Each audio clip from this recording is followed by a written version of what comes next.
Nah sekarang begini, oke lah Yesus datang menghakimi. Di akhir zaman Anda dan saya dihakimi kan.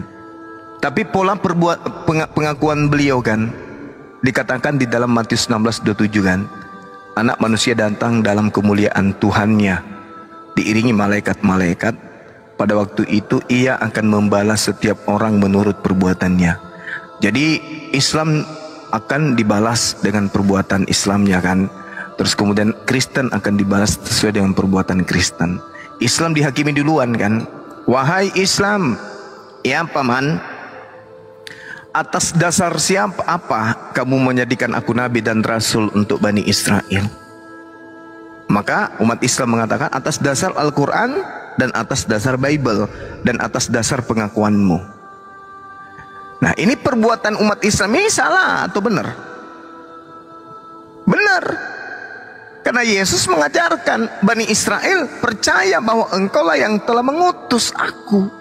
Berarti kami beriman beliau ini adalah utusan, beliau ini adalah Rasulullah. Ya Bani Israel, inni Rasulullahi ilaikum. Satu, pengakuan dari mulutnya.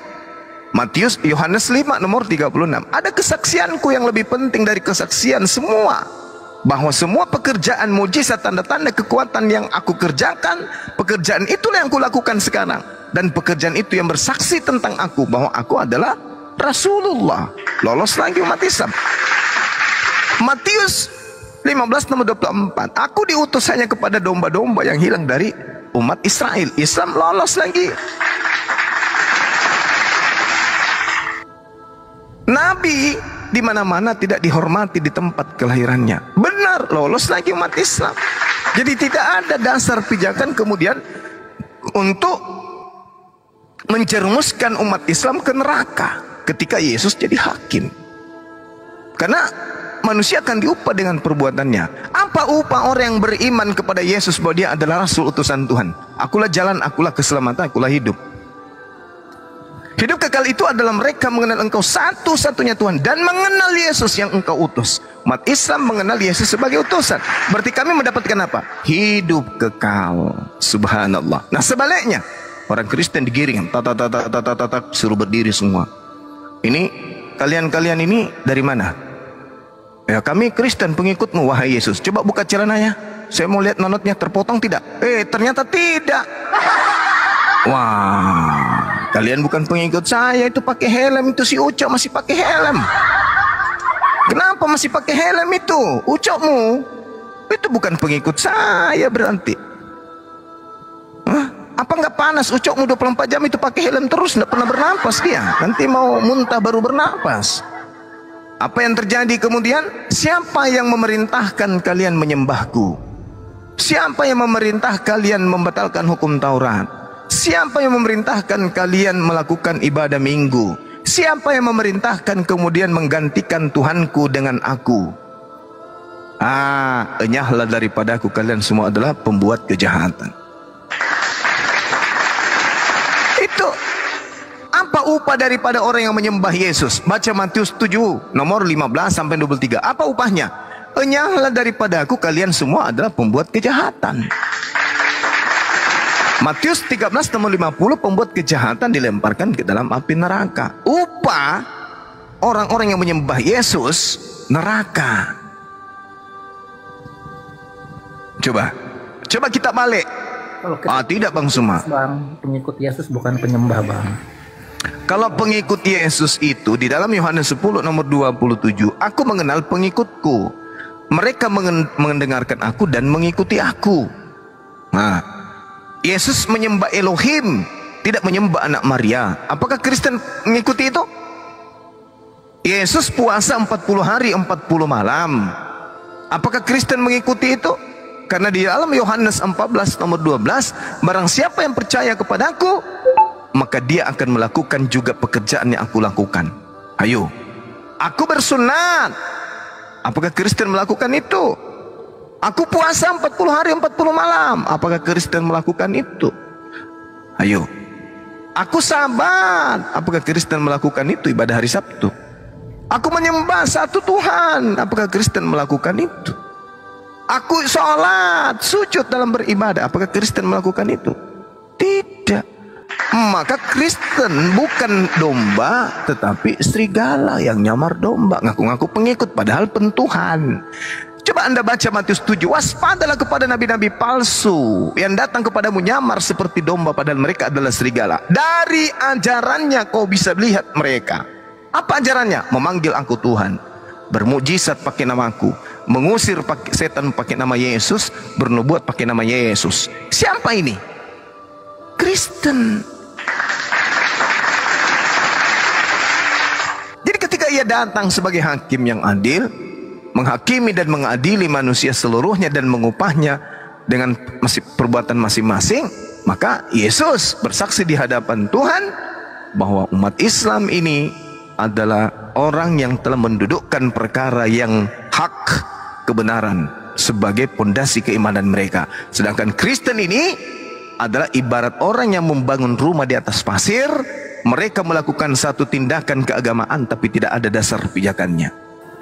Kami percaya kepada manusia yang lahir di tengah-tengah Bani Israel tanpa ayah sebagai nabi dan rasul untuk Bani Israel. Ya Bani Israel, inni rasulullahi ilaikum. Wahai Bani Israel, sesungguhnya aku ini adalah utusan Allah kepadamu. Tuh. Dan juga di dalam surah Maryam diterangkan dengan sangat jelas pengakuan beliau bahwa inni abdillah, aku ini adalah hamba Allah. Lalu kemudian Allah menjadikan aku sebagai nabi. Inni abdullah ataniyal kitaba wa ja'alani nabiyan. Sesungguhnya aku ini Isa adalah hamba Allah. Allah memberiku ketetapan berupa hikmat Injil dan Allah menjadikan aku sebagai seorang nabi. Kami percaya. Bukannya Islam itu percaya sama Tuhan yang Maha Esa, Bang? Sama seperti kayak Yahudi. Iya, kami percaya kepada Tuhan yang Maha Esa.